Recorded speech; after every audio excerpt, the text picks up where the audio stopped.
રાધે રાધે, જય સિયારામ. આપણે શ્રી શ્રી ગયા પ્રસાદ પંડિતજીનું ચરિત્ર ચાલે છે. ગયા પ્રસાદ પંડિતજીના ચરિત્રમાં આપણે જોયું કે કૃષ્ણદાસ રામાયણની ચોપાઈઓ ગાતા હતા. અને ઈ ચોપાઈઓ ગયા પ્રસાદ પંડિતજીને ગમી ગઈ. એટલે ગયા પ્રસાદ પંડિતજી પાટીમાં લખીને કહે છે કે ભાઈ ચોપાઈઓ તો સારી ગાસ, આપણે છે ને રામાયણની ચોપાઈઓ ગાવાનું ચાલુ કરીએ. રામાયણની ચોપાઈઓ આપણે ગાઈએ. તો કે ઠીક છે, હું તો તમને ગુરુજી કે રામાયણની ચોપાઈઓ સંભળાવી શીખીએ. એમ ગુરુ અને શિષ્ય બેયમાં નક્કી થઈ ગયું રામાયણની ચોપાઈઓ ગાવાનું. અને રોજ રાત્રે અડધી કલાક રામાયણની ચોપાઈ અને અડધી કલાક ગયા પ્રસાદ પંડિતજીનો સત્સંગ, 1.5 કલાક સાંજના નિત્યક્રમ ચાલુ થઈ ગયો સત્સંગનો. હવે બહેનું એવું કે એકવાર કૃષ્ણદાસ ભાગવતના શ્લોક ગાતા હતા.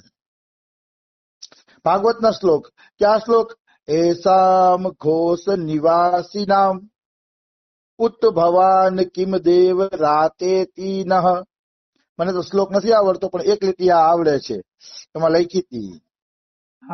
મતલબ આ શ્લોક એમ કહે છે કે બ્રહ્માજી ભગવાન કૃષ્ણની સ્તુતિ કરે છે. બ્રહ્માજી ભગવાન શ્રી કૃષ્ણની સ્તુતિ કરીને કહે છે કે દેવતાઓના પણ આરાધ્ય દેવ પ્રભુ આ વ્રજવાસીની સેવાના બદલામાં તમે એને શું આપશો? બ્રહ્માજી કહે છે ભગવાનને કે આ વ્રજવાસી છે એને ભગવાન તમે ફળ શું આપશો, એ મારે જાણવું છે. તો કૃષ્ણ કહે ભાઈ મારાથી મોટું ફળ તો કોઈ છે નહીં કે, એટલે હું તો વ્રજવાસીને પોતાની જાતને જ આપી દઈશ. મારે મારી જાતને જ વ્રજવાસીને સમર્પિત કરી દેવી છે. તો બ્રહ્માજી કે પ્રભુ મારું ચિત્ત છે ને મોહિત થઈ રહ્યું છે કે. કૃષ્ણ કહે કે તો તમને શેનો મોહ થાય છે, બતાવો. તો કે તમે તમારી જાતને અર્પણ કરી દો તો વ્રજવાસીને ઓછું આપ્યું કહેવાય કે. તો કે એવું કેમ લાગે છે? તો કે તમે તમારી જાતને તો પૂતનાને, અગાસુરને, બકાસુરને બધાને અર્પણ કરી દીધી છે. પૂતના છે, અગાસુર છે, બકાસુર છે, આ બધા રાક્ષસો તમને મારવા આવ્યા હતા, ખરાબ ભાવ લઈને આવ્યા હતા, ક્રૂર ભાવ લઈને આવ્યા હતા, તોય તમે એને તમારું સ્વરૂપ આપી દીધું.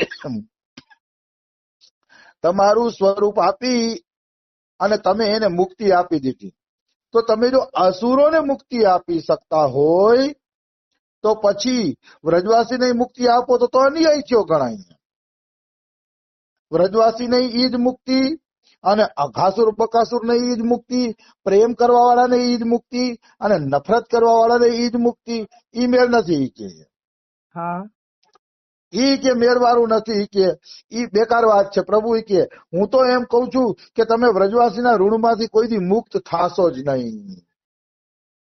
બ્રહ્માજી કહે છે તમે વ્રજવાસીના ઋણમાંથી મુક્ત નહીં થાવ, કારણ કે અગાસુર બકાસુર મારવા આવ્યા એને મુક્તિ આપી દીધી.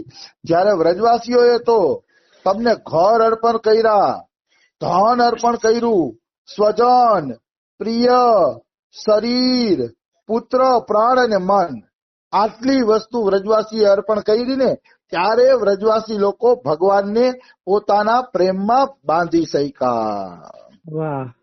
એમ ભગવાનને પોતાના પ્રેમમાં બાંધવા સહેલા નથી ભાઈ, અઘરી વાત છે. ભગવાનને પ્રેમમાં બાંધવા હોય ને તો ઘર અર્પણ કરવું પડે. મતલબ આ ઘર મારું નથી, પ્રભુ તારું છે, બિલકુલ તારું મંદિર છે. પછી ધન, ધન મારું નથી પ્રભુ, તારી સેવા માટે છે.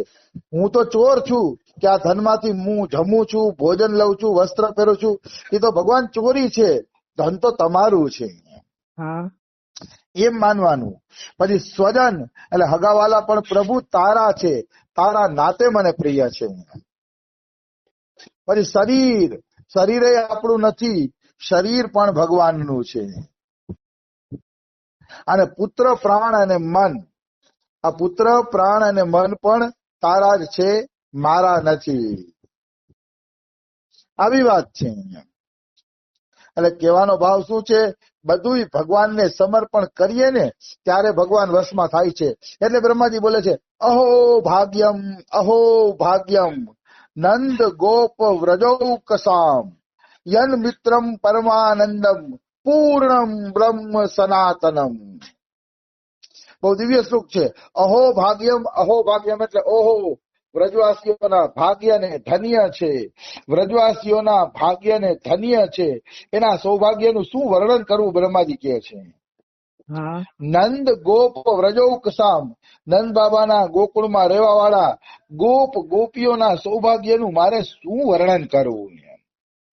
એનું કોઈ વર્ણન નથી થઈ શકતું. શું કામ? તો કે યન મિત્રમ, એનો મિત્ર છે કોણ? પરમાનંદમ, જે પરમાનંદ સ્વરૂપ ભગવાન છે સાક્ષાત, એ એનો મિત્ર છે. પૂર્ણ બ્રહ્મ સનાતનમ, પૂર્ણમ બ્રહ્મ સનાતન એટલે જે સનાતન બ્રહ્મ છે, જે પૂર્ણ બ્રહ્મ છે, જેમાં રસ ઘટતો નથી, જે રસથી લબાલબ ભરેલો છે બ્રહ્મ, સાક્ષાત રસ મેળવવા માટે વ્રજવાસીનો મિત્ર બન્યો છે.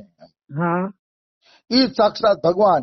એટલે હું વ્રજવાસીના સૌભાગ્યનું વર્ણન નથી કરી શકતો, એમ બ્રહ્માજી કહે છે. તો આવો વ્રજવાસીનો સૌભાગ્ય છે.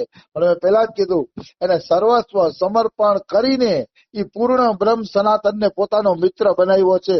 એમ એને મિત્ર બનાવવો સહેલો નથી. સર્વસ્વ સમર્પણમ અસ્તુ, બધું સમર્પણ કરી દેવું પડે છે.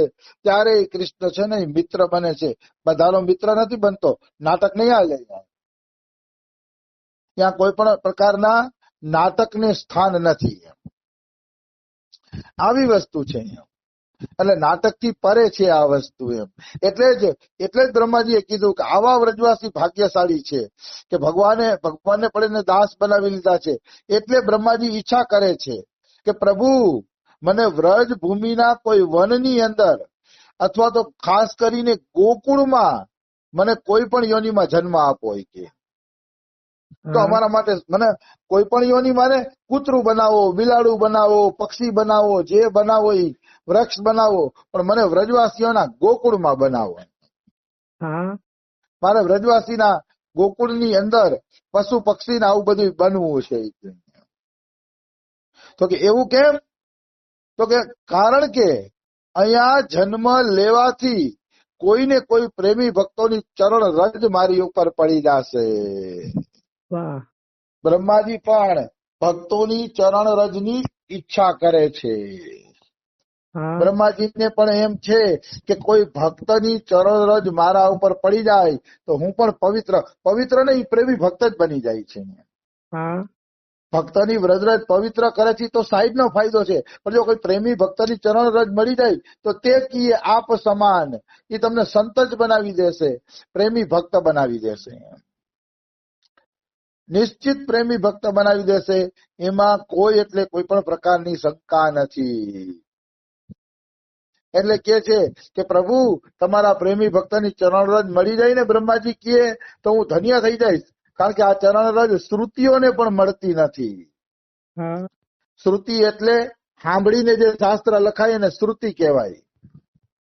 એ શ્રુતિના શ્લોકોને પણ અત્યાર સુધી કૃષ્ણની ચરણ ધૂલી મળી નથી. આવી દુર્લભ કૃષ્ણની ચરણ ધૂલી છે. અને માનો કૃષ્ણની ચરણ ધૂલી મળી ગઈ, કૃષ્ણની ભક્તિ મળી ગઈ તો શું થશે? એમ તો બ્રહ્માજી કહે છે કે હે સચ્ચિદાનંદ સ્વરૂપ ભગવાન શ્રી કૃષ્ણ કહે, રાગ દ્વેષ ત્યાં સુધી જ હૃદયની અંદર રહે છે. આ રાગ દ્વેષ આપણા હૃદયની સંપત્તિનું હરણ કરે છે. એ ત્યાં સુધી જ હરણ કરશે જ્યાં સુધી પ્રભુ જીવે તમારી ભક્તિ નથી પકડી. એમ જે દિવસે જીવ તમારી ભક્તિ પકડી લેશે એ જ દિવસથી હૃદયમાંથી રાગ દ્વેષ આદિ અવગુણો દૂર થતા જશે, દૂર વયા જશે. પ્રભુ તમારી ભક્તિમાં એટલી શક્તિ છે કે, અને ત્યાં સુધી જ આ સગા સંબંધીની બેડી આપણા પગમાં જકડાયેલી છે. સગા સંબંધીની બેડી આપણા પગમાં ત્યાં સુધી જકડાયેલી છે જ્યાં સુધી આપણા મને કૃષ્ણના ચરણ કમલમાં પ્રેમ નથી કર્યો. જ્યારે જીવ કૃષ્ણના ચરણ કમલની અંદર પ્રેમ કરે છે ત્યારે આ બધી બેડીઓ નષ્ટ થઈ જાય છે, તૂટીને નષ્ટ ભ્રષ્ટ થઈ જાય છે. નિશ્ચિત એમાં કોઈ એટલે કોઈ પણ પ્રકારની શંકા નથી. આવી વસ્તુ છે. એટલે ભગવાન શ્રી કૃષ્ણનું ભજન કરવું જોઈએ, કારણ કે રાગ દ્વેષની બેડીઓ તોડવા માટે સર્વશ્રેષ્ઠ ભગવાન શ્રી કૃષ્ણ જ છે. તો આ બ્રહ્માજીની સ્તુતિના શ્લોક કૃષ્ણદાસ ગાતા હતા અને ગયા પ્રસાદ પંડિતજી એ શ્લોકોને સાંભળી ગયા. અને ગયા પ્રસાદજી કે ભાઈ રામાયણની જેમ ભાગવત ચાલુ કરશી, કારણ કે ભાગવતના શ્લોક તો તું બહુ સરસ રીતે બોલે છે, તો આપણે ભાગવત પણ ચાલુ કરીએ. તો કૃષ્ણદાસ કહે કે ઠીક છે કે ગુરુજી આપણે ભાગવત પણ ચાલુ કરીએ. એટલે અડધી કલાક રામાયણ, અડધી કલાક ભાગવત અને કલાક પંડિતજીનો સત્સંગ, એમાં 2 કલાક સત્સંગ ચાલુ થઈ ગયો. વાહ વાહ. ગયા પ્રસાદજીને ત્યાં 2 કલાક નિત્ય પ્રતિ સત્સંગ ચાલુ થઈ જાય છે. સંતોના ઘરે જો સત્સંગ ચાલુ ન હોય ને તો સંતોના ઘર અધૂરા છે, એ આશ્રમ અધૂરા છે, એ મંદિર અધૂરા છે, જ્યાં ભગવદ કથા નથી થતી. અધૂરું છે બધું. અરે ભગવાનના પ્રત્યેક મંદિરની અંદર સ્તવ, સ્તુતિ, પ્રાર્થના, વંદના અને ભગવત કથા થવી જોઈએ. હું શામ પર નોકરી કરતો ને, ત્યાં મેં એક સિસ્ટમ જોઈ, મંદિરમાં આરતી પછી કલાક એક ઓલો ભાઈ પૂજારી ભાઈ છે ને એ શાસ્ત્ર વાંચતા. ફરક એટલો હતો કે ખાલી ઈ શાસ્ત્ર વાંચે જાતા, આમ હું સમજાવું ને એમ સમજાવતા નહીં, પણ તોય મને ગમતું કે ભગવત કથા તો થાય છે ને. બિલકુલ. ભગવત ઈ ખાલી વાંચે જાતા ભાઈ બિચારા.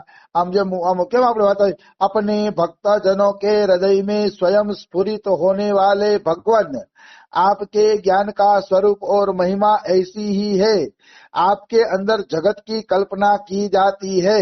એમ વાંચે જાય ખાલી એમ, પણ સમજાવે નહીં એક એક વસ્તુ. પણ એમાં એનો વાંક નથી.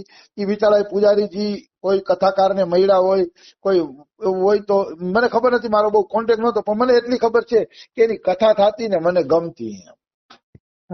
કે ભાઈ ઈ 1 કલાક તો 1 કલાક હરી કથા તો કરે છે ને, ગામના માણસો બેહતા પણ ખરા ત્યાં. આવી વસ્તુ છે. એટલે ભગવત કથા હું તો કહું પ્રત્યેક મંદિરની અંદર થાવી જોઈએ.